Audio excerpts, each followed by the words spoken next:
Oi, pessoal do 7º ano, aqui é a Prof. Daniele, com o conteúdo dessa semana, 25 a 29 de maio. Já estamos na nossa 10ª semana de atividades domiciliares.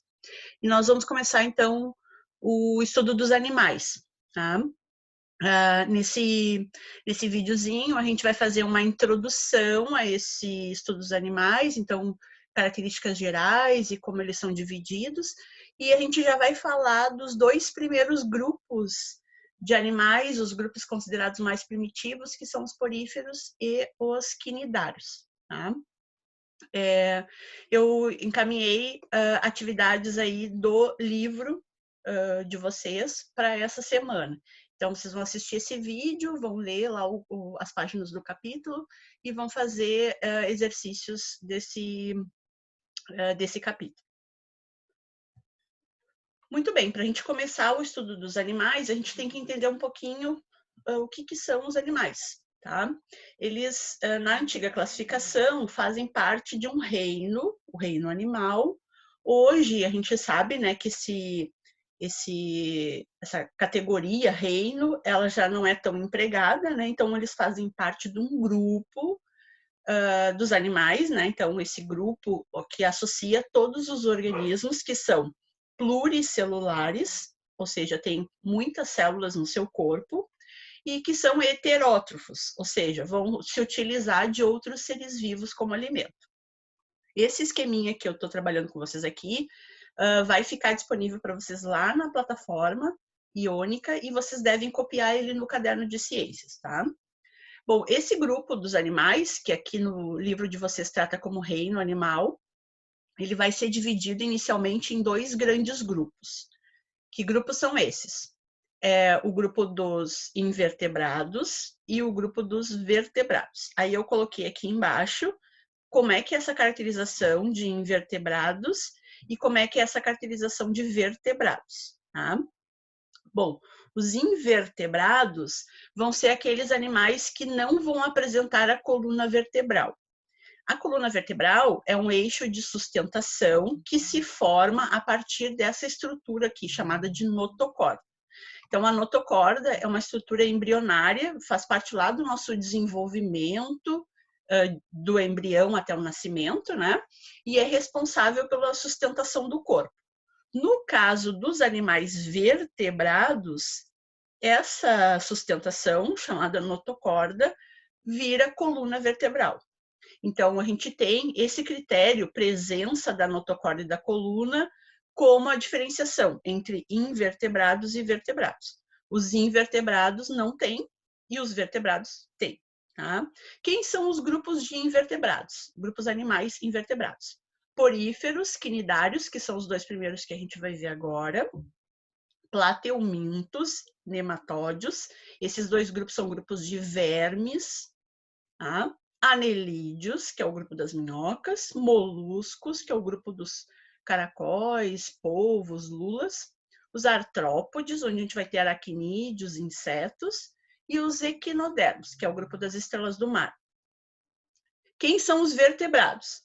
Os principais grupos estão aqui, são esses 5. A gente tem outros organismos que têm notocorda, mas não coluna vertebral, tá? Então, esses 5 grupos aqui são os que têm notocorda e coluna, e por isso são chamados de vertebrados, tá? Peixes, anfíbios, répteis, aves e mamíferos. A gente vai ver, então, ao longo das nossas aulas, todos esses grupos animais. Bom, para a gente iniciar, então, a gente vai ver dois grupos mais primitivos de animais, os poríferos e os quinidários. Os poríferos, eles são conhecidos popularmente como esponjas. Por que esse termo esponja? Porque o corpo deles é todo cheio de pequenos furinhos e se enche de água, como se fosse uma esponja absorvendo água.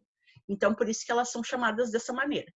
Mas elas, na maioria das vezes, não têm essa consistência de esponja, que nem a gente está acostumado, né? Esponja de lavar louça.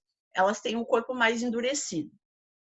A gente vai encontrar as esponjas em águas rasas costeiras e em águas profundas tropicais, tá? A maioria é marinha, mas a gente pode ter espécies de água doce. Como que a gente vai encontrar elas nesse ambiente aquático? Fixas em rochedos, conchas, madeira, lama, coral. O coral é um animal, tá? Um animal quinidário, a gente vai ver eles na sequência. Na areia, esqueletos de animais ou qualquer outro substrato no fundo do mar. Então, navios naufragados, né? Lixo, que a gente tem bastante, né? No leito oceânico. Então, a gente vai ter eles sempre fixos, tá? Esse grupo é um grupo de animal que não tem mobilidade. Eles são, na fase adulta, né? Eles são sempre fixos a algum substrato, alguma estrutura. Podem viver de forma isolada ou formar colônias. A formação de colônias é o mais habitual. Tá? A maioria deles, então, vive nessas colônias. Inclusive, a gente vai ver imagens na sequência em que essas colônias, esses indivíduos ficam se sobrepondo uns sobre os outros. O corpo, então, vai ser crivado de poros, por onde vai ter a entrada de água no corpo do animal. Esse nome porífera, ele é um termo do latim e significa portador de poros. Então, por isso o nome, tá? Já que eles têm poros, foi dado esse nome ao grupo. Não tem tecidos, órgãos ou sistemas, porém eles têm células, que é a unidade básica da vida. Então, essas estruturas celulares, esses conjuntos celulares que não são tecidos, vão vão realizar as funções do corpo desse animal. Tá? Então, na verdade, eles vão ser camadas de células que vão desempenhar as funções de vida, né? Digestão, respiração, excreção. Não vão ter reação aos estímulos do ambiente, porque eles não possuem células nervosas e nem sensoriais. Tá? Então, essa resposta ao estímulo, por exemplo, se enxerga um predador, fugir, não tem, né? Até porque eles são fixos. Se a água esquentou ou diminuiu ou esfriou, não tem reação, tá? Já que eles não têm células nervosas. Então, aqui a gente tem a diversidade dos grupos, tá? De poríferos, né? Aqui, então, para vocês verem aqui esse hábito colonial aqui embaixo, ó, que eu estou marcando. Pode ver que eles estão uns sobre os outros aqui também, ó. Aqui, cada abertura dessa é um animal. Então, aqui eles estão vivendo bem grudados mesmo, né? Aqui também. Então, para vocês verem que a gente tem uma diversidade de formas, cores. Essa diversidade de coloração é porque eles vivem associados com algumas algas e essas algas elas dão essa coloração diferente ao corpo. Isso vai acontecer lá nos corais também, tá?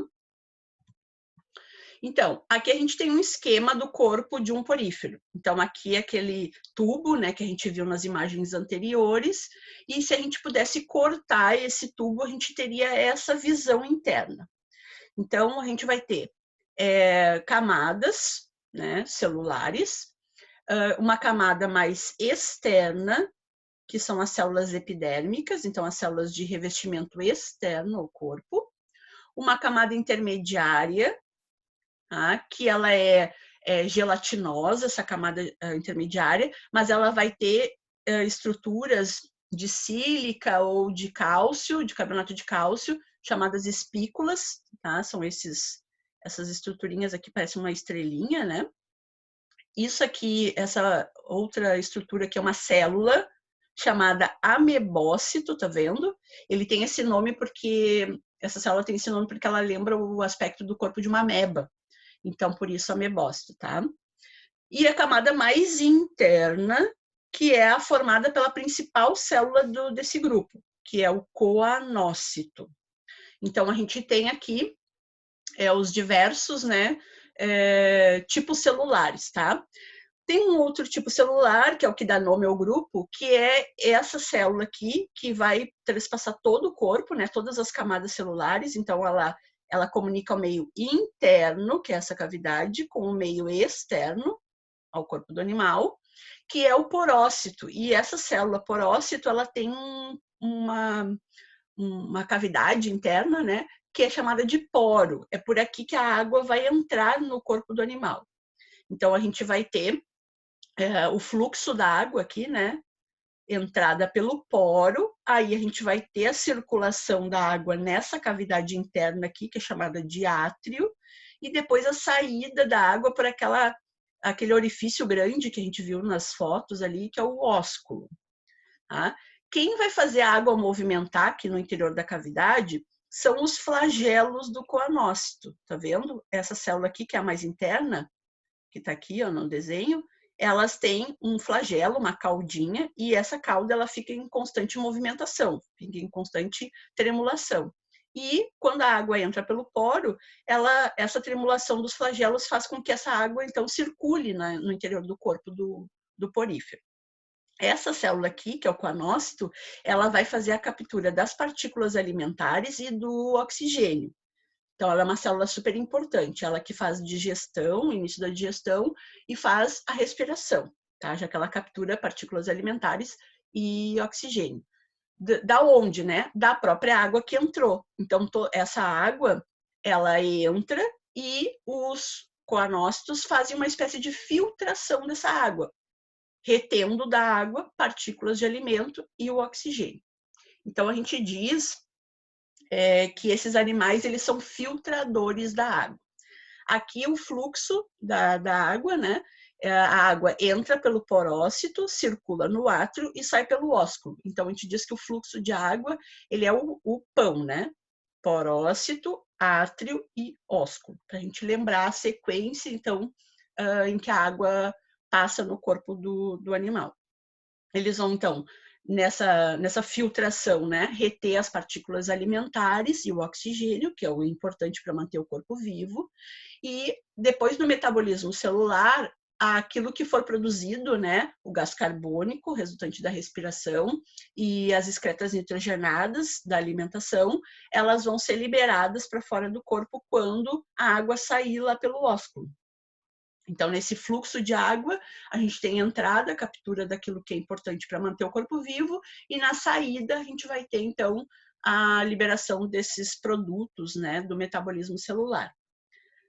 Nessa liberação da água, a gente também tem a saída dos gametas masculinos. A gente vai ver a reprodução na sequência aqui e a gente vai falar um pouquinho disso, tá? Esse animal, né, eles têm grande capacidade regenerativa, inclusive, um dos tipos de reprodução que pode acontecer é por regeneração, então, por fragmentação, perdão. Essa fragmentação, ou seja, se ele perder um pedaço, se eu remover um pedaço do corpo do animal, esse pedaço daria origem a um novo indivíduo. Tá? Então, eles têm essa capacidade alta de regeneração. Aqui, então, a reprodução, né, como eu comentei antes, ela pode ser assexuada, onde os indivíduos resultantes, então, são idênticos ao indivíduo original. O principal tipo de reprodução assexuada é o brotamento. Então, aqui a gente tem um indivíduo, ele forma um brotinho. Esse brotinho ele é formado pelo conjunto de amebócitos, tá? O amebócito é uma célula lá do corpo, do porífero, que pode dar origem a qualquer tipo celular. Então, por isso, inclusive, a capacidade regenerativa, né? Então, eles têm essa célula que ela é uma célula totipotente, que a gente diz. Ela tem a capacidade de originar qualquer tipo celular do corpo. Então, quando ele vai fazer reprodução sexuada, um grupo de amebócitos migra para uma determinada região do corpo e se acumula formando, então, um novo indivíduo, que a gente chama de broto. Esse broto ele vai se destacar do corpo e vai se fixar próximo ao indivíduo original. Por isso que eles formam aqueles aglomerações, né, das colônias que a gente viu lá nas imagens iniciais. E a reprodução sexuada vai ocorrer por fecundação. Então, aqui a gente tem, né, esponjas adultas, tá? Uma fêmea que produz óvulos e uma macho que produz espermatozoides. Esses espermatozoides eles vão sair no fluxo de água lá pelo ósculo e vão entrar no corpo da esponja fêmea pelo porócito. Lembrando sempre do fluxo da água, tá? Sai pelo ósculo, entra pelo porócito, pelo poro, né? Bom, lá dentro da cavidade, a gente vai ter uma região que vai ter essas células que funcionam como gameta feminino, e essas células, tanto o óvulo quanto os espermatozoides, elas se originaram a partir dos amebócitos. Os amebócitos, eles têm essa capacidade, então, de formar qualquer tipo celular, lembram? Eles vão sofrer meiose, que é um processo de divisão celular, e vão formar os gametos, tá? Então, esses espermatozoides entram aqui pelo poro, encontram o óvulo, ocorre fecundação aqui dentro do corpo da fêmea, e quando o fluxo da água sair lá pelo ósculo, ela vai liberar nesse fluxo de água uma larva, que é resultante dessa união do óvulo com o espermatozoide. Essa larva, ela vai procurar um lugar para se fixar, vai sofrer, então, transformação e vai dar origem a uma nova esponja. E o ciclo se reinicia, tá? Então, essa é a fecundação, que faz parte, então, da reprodução sexuada, quando eu tenho, então, união de materiais genéticos de indivíduos diferentes. Aqui na reprodução assexuada, eu não preciso de indivíduos diferentes. Um único indivíduo cria cópias dele mesmo. Tá? Bom, o segundo grupo é o grupo dos quinidários.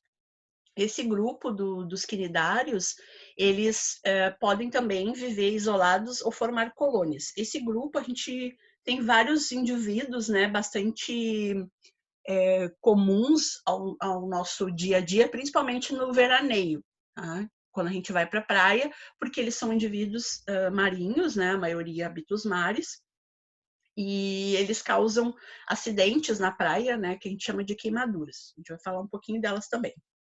Esse grupo é um grupo predador, então ele caça a sua presa, né? Ou no caso dos fixos, que é o caso do pólipo aqui, eles vão aprisionar as presas. Então a gente tem dois formatos de corpo, tá? O formato pólipo, que normalmente é fixo, ele vai ter a sua base fixa no substrato e vai ficar com a boca voltada para cima. E a forma medusa, ela é livre, ela consegue nadar, então ela consegue se locomover e ela vai ter a sua boca voltada para baixo. A medusa tem esse formato de guarda-chuva, né? Que é bem comum. A gente chama as medusas popularmente de águas-vivas. Aqui eu coloquei representantes que existem aqui no Brasil. Esses aqui da ponta, esses três aqui são as espécies que ocorrem aqui no nosso litoral gaúcho e que causam acidentes, né, das queimaduras. Esse aqui e esse aqui vão ocorrer no litoral de São Paulo e esse aqui também, no litoral de São Paulo e aí avançando para o Nordeste.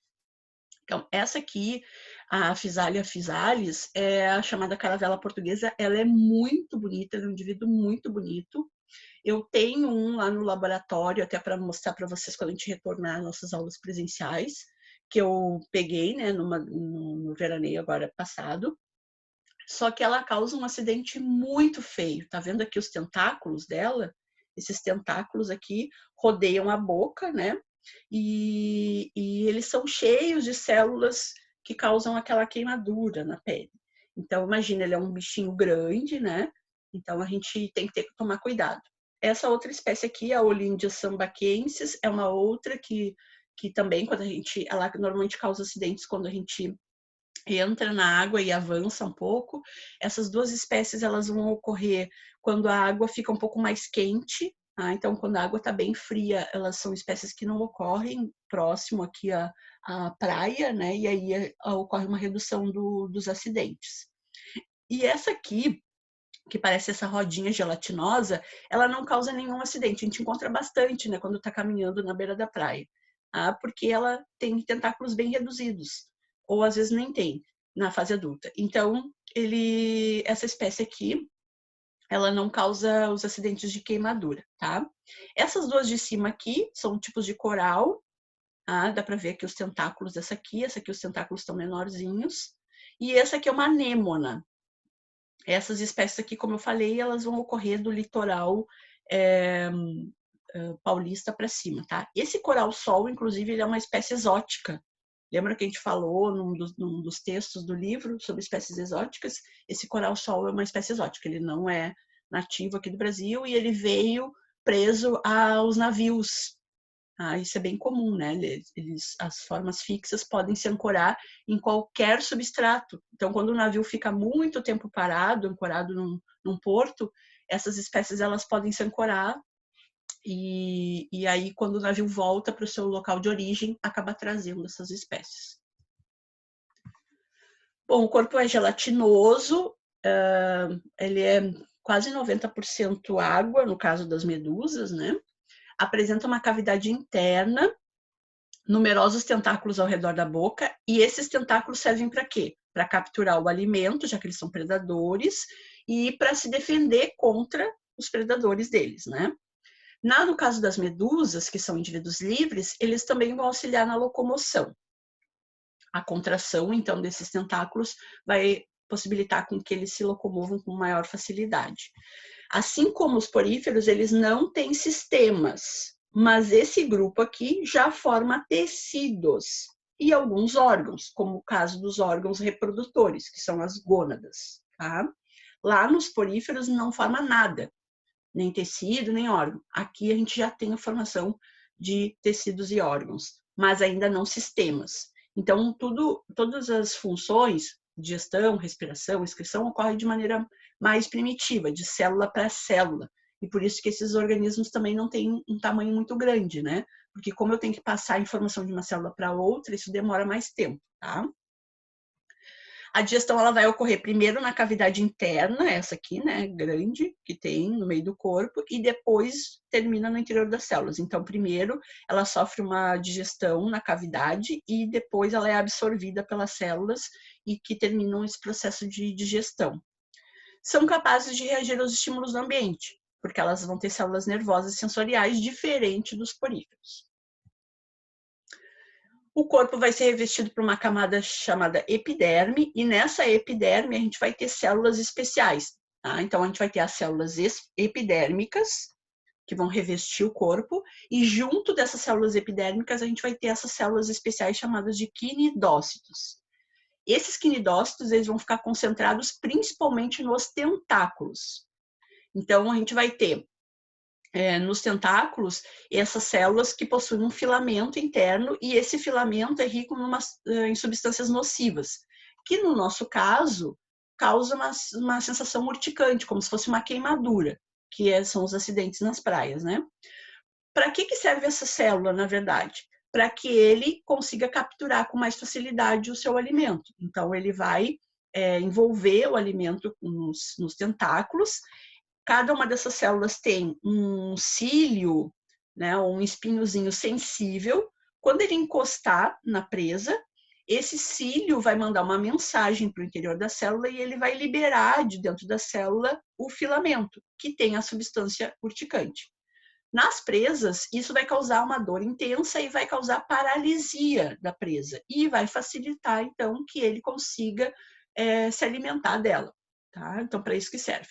No caso dos predadores, como ela vai servir também de defesa contra predadores, vai causar essa dor, né, intensa, e o predador vai se afastar, dando tempo dele fugir.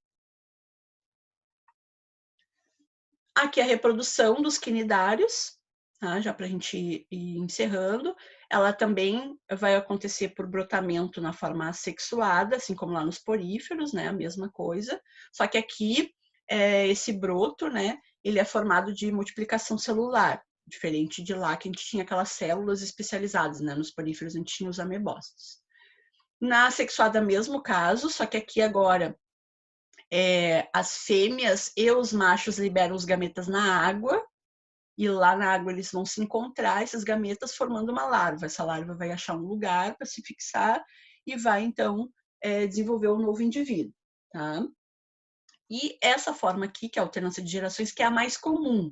Então, o que é a alternância de gerações? Ele vai ter uma fase sexuada do ciclo e uma fase assexuada, inclusive com mudança das formas, tá vendo? Ó? Nessa alternância de gerações, ora ele é livre, ora ele é fixo. Então, a gente vai ter a formação dos brotos. Esses brotos, ao invés de se destacar e se prender próximo ao original, eles vão ficar livres, formando formas medusoides, né? Que são as formas livres. Essas formas medusoides vão formar os gametas.